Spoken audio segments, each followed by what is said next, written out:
হঠাৎ বৃষ্টিতে জল থই থই মহানগর, থমকে গেল যান চলাচল। অফিস থেকে ফিরবেন কোন পথে? নমস্কার, ইন্ডিয়া নিউজ বাংলা আপনাদের স্বাগত জানাচ্ছি। আমি ঋতুশ্রী মজুমদার। 1 ঘন্টার টানা বৃষ্টি, তাতেই জল থই থই শহর। বর্ষা আসার আগেই শহরের এই দশায় রীতিমতো উদ্বেগে মহানগরবাসীরা।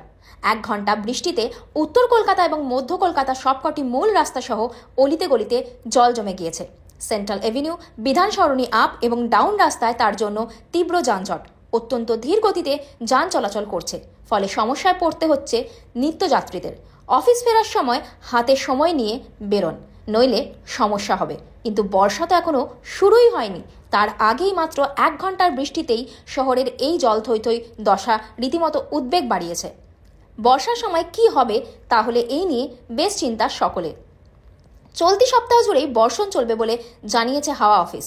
বঙ্গোপসাগরে ঘনীভূত হচ্ছে নিম্নচাপ, তার জেরে আগামী 7 দিন রাজ্যে বর্ষণ চলবে। বিশেষ করে কলকাতা এবং গাঙ্গেয় পশ্চিমবঙ্গের একাধিক জায়গায় বর্ষণ চলবে বলে জানিয়েছে হাওয়া অফিস। সপ্তাহান্তের বৃষ্টির দাপট আরও বাড়বে। বৃহস্পতিবার থেকে মৎস্যজীবীদের সমুদ্রে যেতে নিষেধ করা হচ্ছে, কারণ বৃষ্টির সঙ্গে ঝোড়ো হাওয়ার দাপট বাড়বে কলকাতা সহ দক্ষিণবঙ্গের একাধিক জেলায়। কলকাতা সহ দক্ষিণবঙ্গের সব জেলাতেই ঝড় বৃষ্টি চলবে রাজ্যের একাধিক জেলায়।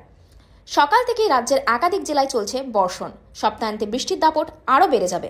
অসহ্য গরম থেকে অনেকটাই রেহাই পেয়েছেন রাজ্যবাসীরা। গতকাল থেকেই দফায় দফায় বৃষ্টিতে ভিজেছে শহরের একাধিক জায়গা। বুধবার দিনেও শহরের একাধিক জায়গায় বর্ষণ হয়েছে। কলকাতার পাশাপাশি হাওড়া জেলাতেও বৃষ্টির জেরে একাধিক রাস্তায় জল জমে গিয়েছে। হাওড়ার বালির নিমতলায় জিটি রোডের উপর ভেঙে পড়ে একটি বিশালাকার গাছ।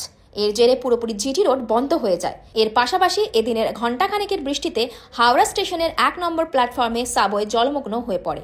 জল জমে যায় হাওড়ার পঞ্চাননতলা ও চার্চ রোডের একাংশেও। ইন্ডিয়া নিউজ বাংলার সাথে যুক্ত থাকুন আর দেখতে থাকুন বিশেষ বিশেষ খবর।